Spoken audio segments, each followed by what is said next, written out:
আসসালামু আলাইকুম প্রিয় দর্শক। আজকে আমরা আলোচনা করব আল্লাহ রাব্বুল আলামিন যাদেরকে ভালোবাসেন তাদের মধ্যে কিছু বৈশিষ্ট্য থাকবে বা চিহ্ন থাকবে। এই চিহ্নগুলো কি, কি? আমরা চেষ্টা করব যে এগুলো আমাদের ভিতরে আছে কিনা। একটি হাদিস উল্লেখ করা হয়েছে যেখানে রাসূল সাল্লাল্লাহু আলাইহি সাল্লাম বলছেন যে আল্লাহ রাব্বুল আলামিন যদি কোনো বান্দাকে ভালোবাসেন তাহলে তিনি জিবরাইল আলাইহিস সালামকে ডেকে বলেন যে, "হে জিবরাইল, আমি ওই বান্দাকে ভালোবাসি, তুমিও তাকে ভালোবাসো।" তখন জিবরাইল আলাইহিস সালাম আবার ফেরেশতাদেরকে বলতে থাকেন, হে ফেরেশতাগণ, আল্লাহ রাব্বুল আলামিন ওই দুনিয়ার ওই বান্দাকে পছন্দ করেন, ভালোবাসেন, তোমরাও তাকে পছন্দ করো। তখন ফেরেশতারা আবার মানুষের মধ্যে এই জিনিসটা ঢুকিয়ে দেয় যে এই বান্দাকে আল্লাহ রাব্বুল আলামিন ভালোবাসেন, জিবরাইল আলাইহিস সালাম ভালোবাসেন, আমরা ফেরেশতারা সবাই ভালোবাসি। দুনিয়ায় তোমরা যারা আছো তারাও ওনাকে ভালোবাসো। তার মানে এটা একটা বড় বৈশিষ্ট্য বা চিহ্ন যেটা দেখে আমরা বুঝতে পারবো যে এই লোককে সবাই ভালোবাসে।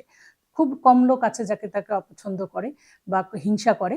কিন্তু বেশিরভাগ মানুষই একটা লোক তাকে ভালোবাসে, কোনো বান্দাকে ভালোবাসে। তাহলে এটা কিন্তু আসলে আল্লাহর ভালোবাসার স্বরূপ হিসেবেই দুনিয়াতে এসেছে।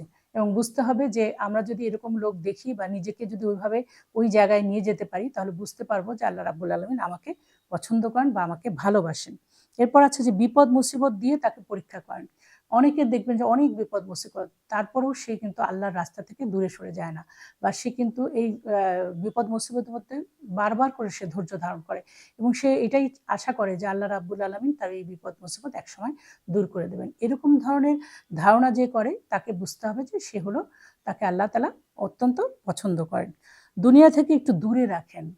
এখানে বলা হয়েছে যে দুনিয়া থেকে একটু দূরে রাখেন মানে দেখা যাচ্ছে যে আল্লাহ যাকে পছন্দ করেন তার ভিতরে এই বৈশিষ্ট্য থাকে যে সে দুনিয়ার ঝোট-ঝামেলায় যায় না এবং দুনিয়ার জীবন নিয়ে সে ব্যস্ত থাকে না। সে আল্লাহকে স্মরণ করে, জিকির করে এবং আল্লাহর নির্দেশিত যেই আমলগুলো আছে তারা সে সঠিকভাবে পালন করে।